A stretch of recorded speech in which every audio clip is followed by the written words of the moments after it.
Welcome to the Live It Right podcast, hosted by John and Caitlin Lindsay. We're going to be talking all things health and wellness, from food, fitness, relationships. So if you want to live your best life and live it right, join us for this conversation.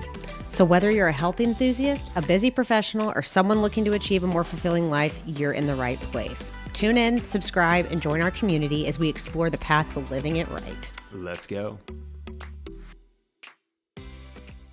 Welcome back to the Live It Right podcast. This is episode 19. We're finally in our new home. Super excited. We've had a busy past couple weeks. We're going to kind of recap a little bit of it. And we're going to start off with Caitlin had a Half Ironman, a week and a half ago now? Yeah. Same week we moved. Yep. So moved in on a Sunday, packed up and left for Chattanooga that Friday, and competed on Sunday. Nice. So, yeah, my very first Half Ironman. It was a blast. Yeah, it was so much, as a spectator, it was so much fun to watch. I had no idea how big of a deal these events are. Like the number of people, the money, the branding, everything that goes into it was just overwhelming in the best way possible as a spectator. Yeah, so shout out to Ironman. Y'all put on a good production. He said that multiple times. So I honestly didn't know what to expect. I'm the kind of person, I kind of got in my own head. I didn't want to watch or look into too much about the production side of it, because that's what's makes me anxious. But I guess to rewind a little bit, you've heard me talk about training for this, but we were in Europe last summer. For those of you that don't know, I competitively swam as a kid. I'm talking 7 to 10 years old. You have a good stroke though. The couple of times I've swam with you, you can tell, and I swam with you early on too. You could tell you, thank you, knew how to swim. Well, it's kind of nice. I was expecting to get in the water, and they say, kind of like riding a bike, it just comes right back to you. I didn't realize how natural it felt. I had to tweak some things. Some things didn't feel right, but I thought, because it's been years since I swam laps and laps and laps, but it came back and it was really cool. But we'll get to that in just a second. But I guess going backwards a little bit, we were in Europe. We were on Lake Iseo, and I think we were sitting by the water, and I saw this older couple. They were swimming in wetsuits, and I was like, God, I miss that. I loved it as a kid. Sometimes I wonder, what would have happened if I had stuck with it. But, we've been cycling for, how long has it been for me? 3 years? Probably easily, yeah. 3 years? 3 years. And then that feels right. Yeah, I've always ran. Fun fact, had never run a half marathon except for in training until the Half Ironman. But go big or go home.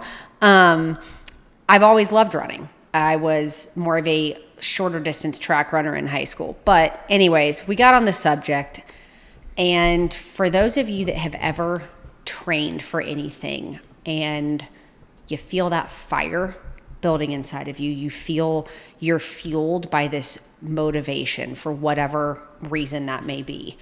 I had not felt that in years. I think probably since I, qualified for state in high school track. And I honestly think that might be the last time I felt that way. We trained for some bike races, but it was I never took it super serious. Yeah. I can see you. I see that same personality trait in you professionally too. Mm-hmm. When you get close to an event you're cooking for, it's a high. You're just so locked in, you're dialed in on the preparation. And the same thing here is you're training doesn't come before everything, but you had training pretty high on your list of things, and you made it work. It's cool to see someone that motivated. And then it was even cooler to see it come together during the race. Yeah, so I train. Listen, I am a novice. I said, let's go. I was sitting there shaking my hand when I went to go sign up for it when we returned from our trip. And I was like, let's freaking do this. I have no idea how long people normally train. We'll get to that eventually. But I trained for 8 months, and I locked in. I found this flow state, whatever you want to call it. I found ways to make the training work even when it was inconvenient. I learned a lot about myself, which we can go into another time. But it pushed me physically, mentally, emotionally. And it's the first time that morning, it was the first time that like I've been so like on fire, excited, but at the same time terrified. Yeah. And that means you're doing something good. Well, I guess maybe we'll touch on it, but slight spoiler, you started on the bike, but so I saw you, like I dropped you off in the morning, saw the scared Caitlin, and then I saw you, 10 seconds into the race, the pump, super excited. So you totally flipped it. At some point during that setup, you've totally flipped a switch. So that switch flipped, no lie, when I clipped in. Yeah. I felt all of those crazy, scared emotions literally until I clipped in and my time chip started. Yeah. You were I know how to bike. Yeah. Yeah. Got it. But spoiler alert, the swim was canceled due to unsafe conditions, which understandably so, I respect the decision that was made. However, it was disappointing because it was my very first one, which honestly, hey, got to do it again because I got to do the full experience. Absolutely. I trained hard for it. It was disappointing, but like I did not let that get in the way. And I think go ahead. Well, that was part of why at least, correct me if I'm wrong, you were a little fearful is you haven't ridden in a lot of biking groups. And so the swim would have naturally created some separation to where you'd probably still be biking around and with people at high speeds. But I think you were thinking, okay, I'm going to start, even though they do stagger these starts, correct me if I'm wrong, you were thinking that, oh no, I'm going to be in a big group of bikers and I'm not going to know what to do. Well, so it's twofold. So one, the swim, for those of you that don't know, the swim, they set you into 3 lines and they send people off every 3 to 5 seconds. So they space you out from the beginning unless you're a pro. That's from what I understand. So the swim apparently really creates some separation in the group. So by the time you get on the bike, you're ultimately could be by yourself, literally. Yeah.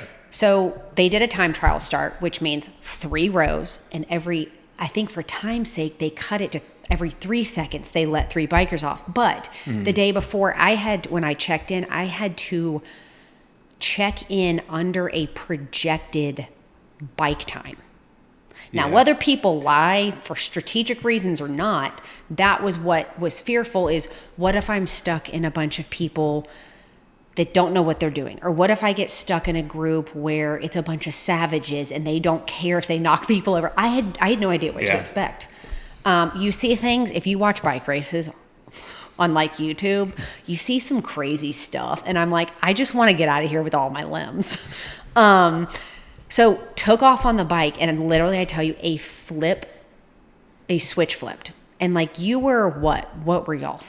Probably 15, 30 seconds after like the actual start. We were probably at most a quarter mile. Not even, no. And what did I do? I was just like, let's freaking go. Yeah, it was nice. And I'm going to ask you this a little bit later, but you were like that I ran around not so much biking because you really can't, but on the running route, I guess I'll just go ahead and ask you. I followed you quite a bit and you had this high level of energy the whole time. I unfortunately didn't see you finish, like your facial expression when you finish. I was kind of behind you, but I guess my question is, do you think you could have gone harder? Because every time I saw you, it didn't look like you were working that. I mean, you had an awesome time for someone's first Ironman. Like you were, it's pretty elite time, I think, for someone's first one. But I feel like you could have been working harder. Just given what I've seen. Yes. The exertion level I've seen from you when we've done some biking, some runs, like you must have been riding a crazy high because you looked like you were partying the whole time. Well, and it's much, so. Some of my runs, I was like foaming at the mouth by the end of them during training. So twofold. One, the bike, one of the best things I did, and someone y'all will meet very soon actually told me, he said, the one thing I want you to do is I want you to focus on having fun. It's your first one. Best advice he ever gave was, you're going to PR no matter what. There's nothing to compare it to because I'm a competitive person. Just get out there, have fun, do your best. So I really focused on not looking at my Garmin and just riding what felt as hard as I could go, but sustain for 56 miles and then run a half marathon. Now, mind you, I'm not disappointed in myself, but not having done this before, I was nervous because of the time trial start. There were, no disrespect, I mean, not that I knew anyone that did this, but there were a few people that would pass you and they'd brush shoulders, would not say, on the bike, and you're supposed to say on your left, so that person can slide over and you can pass, which is what I did. They probably got annoyed. I'm like over here, bottle, on your left. Like pointing at every pothole. Literally pointing at potholes. Yeah. I'm like the most respectful biker to bike with. But some of these, and it would throw you off for someone that's not used to it, getting brushed like that unexpectedly when you're already going, I'm riding faster than I've ever ridden, was a little uncomfortable. I did see shortly after the start at mile 9, a pretty brutal crash happen right in front of me. Like basically two of us women, when we passed these cops, we were like, you need to call an ambulance. There's a nasty crash back there. So like, of course that gets into your head when you've never done this. So I took turns a little bit slower. I made sure if there was a massive group of bikers that I either got ahead of them or stayed behind during like transitional moments, just because I'm a novice. I'm not used to this. But yes, to the bike, to the run, unfortunately I've had some issues with a tendon in my foot. So plantar fasciitis. Yes, but to a tendon that runs from the top of my big toe all the way up my calf.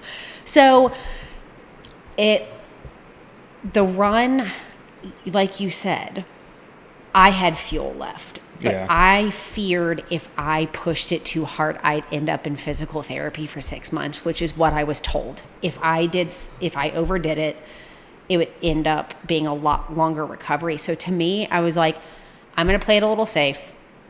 I'm going to get through this. I'm going to have a blast, which if any of y'all saw my reel, I think I had zero shortage of. That's what I based my comment on, is you weren't like, because I mean, I would go anticipate you showing up at a certain area, driving, and I'd watch like hundreds of people in front of you looking completely exhausted, and you'd show up being like, woo, let's fucking go. Just like. And so, but I kind of forgot about your foot, and that makes a lot of sense because, you know, you want to do, I don't know how many you want to do a year. Yeah. Probably, I'm going to guess at least a handful of triathlons, maybe not half Ironmans or more. But, you know, you're probably thinking about those soon to come future races. And if you do, it's your first one, if you do tear yourself up and maybe you run 5 minutes faster, but now you can't do any for 6-8 months, it's probably not worth it. To be very transparent, and I didn't even say this afterwards, I was fully expecting to run like 8.5 minute mile splits because of my foot. I ran you run 8:10, so that's not bad.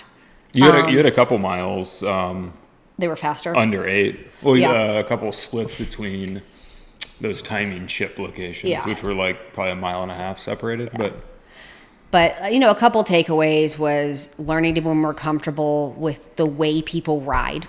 And 2, as far as the run, it's not just, even if I felt 100%, navigating the aid stations, which on the run are basically every mile, you have people walking the half marathon and you have people running like crazy because it was a double loop. Yeah. So you have people running sub 7 minute, probably sub 6.5 minute miles. Also people walking. You are you are running through crowds. Like, I forgot it was a double loop. Ideal. So like the aid station, some people would literally just stop and eat. And I'm like, some of us were trying to like compete here. So learning how to navigate that. One of those things would obviously be carrying more on myself that I don't need to even stop. But that's another conversation again for another day. But I'm proud of my effort. Could I have gone harder? Yes. But it was more so like, I need to like get this first one out of my system before I can lock into like the data and the exciting parts of like really understanding my physical capabilities. Because again, had never run a half marathon in a race setting. Yeah. Doing that after a 56-mile bike, you want to leave some fuel in the tank, but you don't know how much or how little. But I'll tell you what, adrenaline takes you a really long way off it, like a long way. Did you feel, so afterwards, day after, how did you feel almost like depressed? Because I feel like there's so much emotion there's so much physical commitment. There's so much physical effort going in. Yeah. There's so much emotion related to the buildup and training you did. The energy was incredible. So there's so much like stimulus, like all coming to a head in this race. I feel like I felt almost kind of like depressed for you, like the next day or two. Cause it's like, yes, you have, such an encouraging race for you, and there's so much to look forward to going forward, but I feel like, you're like, it's over. I kind of felt slightly depressed for you. So I'm wondering how you felt. It is a strange feeling, like when they tell you that you're going to catch the bug was caught. Yeah. Like you just want to do another one, but also like your body feels pretty darn beat. I was not one of those people that crossed the finish line and collapsed. Now I left it all out there. Did I have a little bit more? Yes, but like I was protecting my foot, but like I'm proud of how I trained, that I feel like my physicality was in a really good place for never having done one before. Yeah, no doubt. But yes, the next day. And you maybe didn't even do your best event of the three, which is crazy. Right. Yeah. What do you think your three? I guess you didn't swim, but how would you rank biking and running? What do you think you're better at? Pretty close. Yeah, I don't know. I'd be anxious to see, because if my foot was in 100% condition, like I don't. Running maybe. I don't know. Who knows? Like I was surprised by my bike. And then honestly, I do think, and I could be totally wrong in this because I swam competitively as a kid, but in a pool, a lot of people loathe the swim. Like they just, from what I've read and experienced and seen and all that, is people will just do what they can to get through that. I feel like that could be a threat. Like I could be a swim threat. Oh yeah. Swimming is, you have to, unless you were like, grew up swimming or you just really put in the work, from my understanding of it, like that's going to be the weak link for everybody, just because you would know more than me, but it takes so much more skill. Like you have to go develop an efficient skill. Well, you can burn so much energy if you don't know how to swim. Totally. Yeah. I don't know how to, I can half-ass it for 500 meters maybe, but that I do feel like it's going to be a slow 500 meters. And, to go back to what we said earlier, if you have a swim start and that is potentially a stronger of the three for you, you can get ahead. Yeah.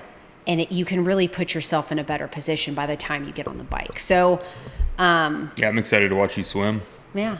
Well, I will be, because I'm going to do a triathlon at Clemson, which is considered like a sprint distance. So it's, I think it's 1,000 meter swim, about a 22-mile bike, and a 6K run. Yeah. About 4-mile run, I think. Yeah. So that'll be fun, and I'll finally get to get in the water. Fingers crossed. Yeah, fingers crossed. Apparently, Mother Nature's not been very kind. There's been quite a few swims canceled once the season started, but there's a lot to learn. There's always a lot to learn. There's definitely takeaways.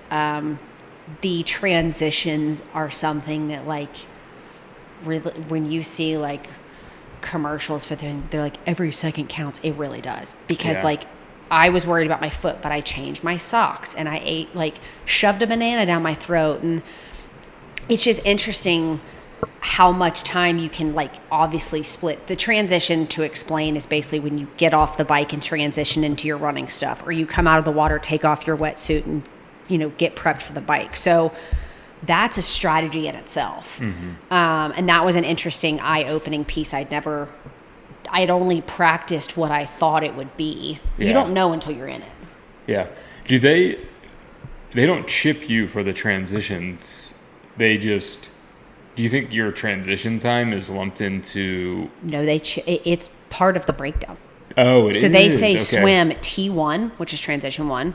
Bike, what was your T2. Transition between bike run? Do you remember? Embarrassing. Like 6 minutes and 20 seconds. I had to pee, guys. Okay. I held it. I kept saying that I was going to stop at an aid station on the bike. I was like, if I don't pee before I run, I will pee. Like, I have to go to the bathroom. So that was part of it, too. That was a better call to finish the bike, though, because you don't want to have to restart that momentum. No, and you'd have to be at one to understand, but the aid station, you either, again, have people that literally stop and have, like, lunch. Yeah. Or you have the people flying through. There's bottles everywhere. There's trash everywhere. So to stop would be kind of a pain. So I just waited and did it during transition. But that is something that's going to be... You could easily cut that in half, I would have to imagine. If not more. It's just understanding. Again, I changed my socks and checked the tape. Okay. So I KT taped my foot. Yeah. And I wanted to make sure that it was nice and good to go. But anyways, yeah. So lot to learn. I'm excited. We'll do the sprint next month. And then I don't know what's next. I'm working on that. Yeah, definitely another half, right, at some point? For sure. Yeah. That's, like I said, I mean, I felt a fire inside of me I have not felt in years from a physical fitness standpoint. I've loved doing stuff with you, like those bike rides and stuff, but like I feel like I found my thing.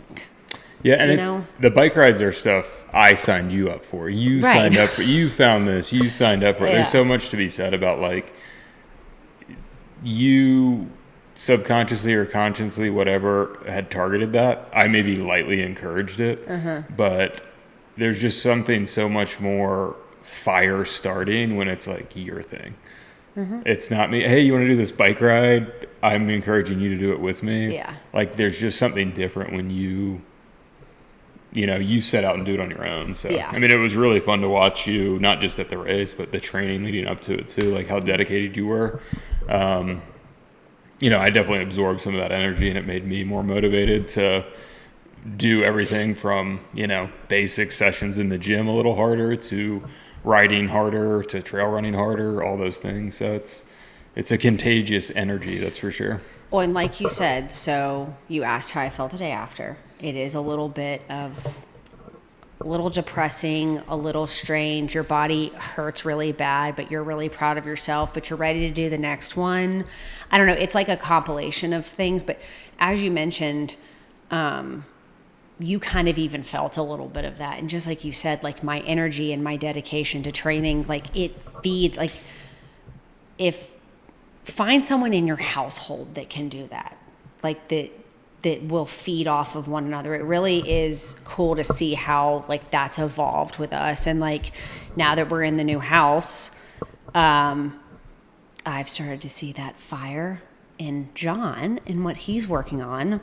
And I think this is a good little segue into talking about, I mean, we're standing right in the middle of a space you're going to see a lot more of. So let's dive into that. Yeah, so this is, can't see the whole room if you're watching on video, but this is my office space, which is also going to be filming studio for the Movement Journey app, general social media content as well. And it's come together really nicely, not quite finished yet, but I have a lot of cool longevity-based programs coming to the app soon, and they're all catered to home. You could do them in a gym for sure, but they're all home gym friendly, minimal equipment. You just need some solid space and a couple of tools, and you're going to get an incredible workout. So the filming has begun on those. I'm really excited to launch them. Probably, I don't want to put a deadline on it because I want it to be super high quality, but I would say most likely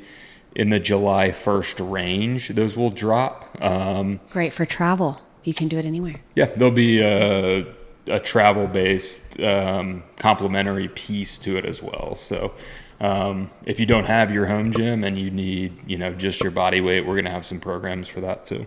What made you choose or select to do the programming for the longevity piece of it now? What kind of triggered you to focus on that? I've for years and years, my training focus has been around this, what you know of is like movement culture and this movement discipline of fitness. Most people have no idea what that means.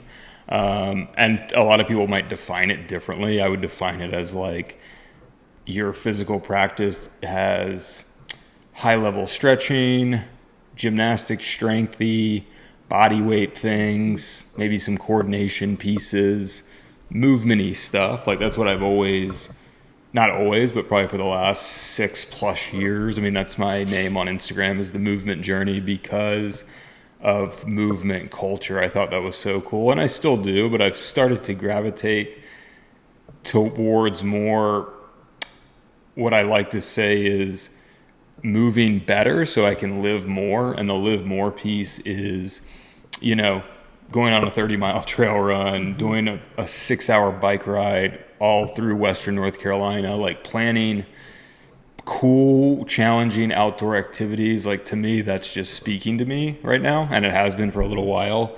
And I want to do more of that. I want to live more, and so I want my training to complement that. And so to me, that's longevity training. It's longevity movement training. And there is a lot of crossover between movement culture and longevity training, especially when it comes to stability, balance, coordination. So I'm taking, what I know and kind of blending it into more or less where I want to go and where I want my training to go. And I know it's going to be super helpful for the general public that want to live by that same motto of move better so I can live more. So that's what the big drop coming soon on the Movement Journey app is going to start to trend it towards that. I think that's really cool, because he does have, for those of you who don't know the app, and please correct me if I miss anything here, but you do have like dedicated programs to certain things. The front split, the middle split, the back bridge, things like that. This is going to be, in my mind, from an outsider standpoint, a little bit more universal. So yeah, on the app, we have a lot of higher level mobility programs, level 1 of middle splits all the way up to level 5. So anyone can start a journey like that if they want to. And, stuff like the middle splits, dragon squats, handstands, back bridges, all those are incredible goals. And for me, I was so motivated to learn those. So stuff like that will stay on the app because, 1, it's awesome. And 2, it is stuff like that does motivate people like you and your Ironman. You loved being on that program to work towards it. Right. Having a goal of getting the handstand, getting the middle split, those are great goals. My goals have just shifted to more of, as I said, move better so I can live more. I want to get outside. I want to do badass shit outside. So I want training that complements that. So the longevity programs that are going to drop, they're scaled for anyone, but they're for those people that want to be active outside of the gym. And that can be active anything from, you like to go on walks with your spouse and you want to do longer walks on the weekends, to you want to go, rip off 30-mile trail runs. You want to go do an 80-mile gravel bike ride on Sunday, whatever it is. It's meant for those people that want to be honest, do badass shit outside of the gym. And the cool thing, as your spouse and seeing you build this and this new door open and you're evolving, it's really cool to see how I think some people can get so lost in what they're passionate about, in a way of like cycling. There's so much value in what you provide that is beneficial to a cyclist, to a trail runner, to an ultra runner, to a weightlifter. I think some people forget about the functional mobility side of things and how beneficial that is. Yeah, I mean, we'll definitely do another podcast diving deeper into this at some point. But, if you're really dedicated to an outdoor physical practice and you don't do a lot or any like home gym related stuff, you're really missing out on, not injury proofing, but reducing the risk of injury, making your efficiency better in whatever that is. Recovery. I've seen a big difference in recovery. Like there's so many, just adding 30 to 45 minute sessions to maybe 3 days a week of not crazy stimulus in your home gym or at the gym can do wonders for not just making you better right now in the moment, but from a longevity standpoint as well. So you can keep doing that thing you freaking love. So that's why I'm motivated to make these programs, is because I love doing cool shit and I want to keep doing cool shit. Well, I'll just keep building from there. So I'm really excited. I think that this will speak to so many people. So we'll dive more into that for sure. But to kind of wrap things up a little bit, I've mentioned a couple of times, I'm very much so a novice to the Ironman and the Ironman culture and triathlons in general. So, I finished the first one. I hired a coach as of this morning. Yeah, his name's Thomas. And he is actually going to join me on the podcast next week. So we're going to dive deeper into his extensive knowledge on triathlons, training, Ironman, all the things in between. So I'm really excited. I think he is going to provide an incredible amount of value, whether you just want to listen and learn more about it, or whether you are a triathlete or interested in getting into it. Just be careful, because you're going to catch the bug and you're going to want to keep doing them. So Is that all you've got for today too? Yeah, I'm excited. Cool. I'm not going to be on that episode, and we'll probably continue to do this in the future where Caitlin interviews someone that makes sense for her to interview. I interview someone makes sense for me to interview. Mm-hmm. And then we come back for episodes as well together. But I'm excited to listen to that episode because Thomas, we've become great friends with him and his wife, Lindsay. And he's a cool dude, and he knows a shit ton about triathlon training. It's mind-blowing. He's unbelievably passionate about it. So that's going to be a great listen. But thanks for listening to this episode. And we'll see you guys next week. I promise we're going to be more consistent. So yes. We keep saying that, but we say it enough. We're in the house now. Yep. No excuses. There you go. We'll see you guys next week. Cool. Peace.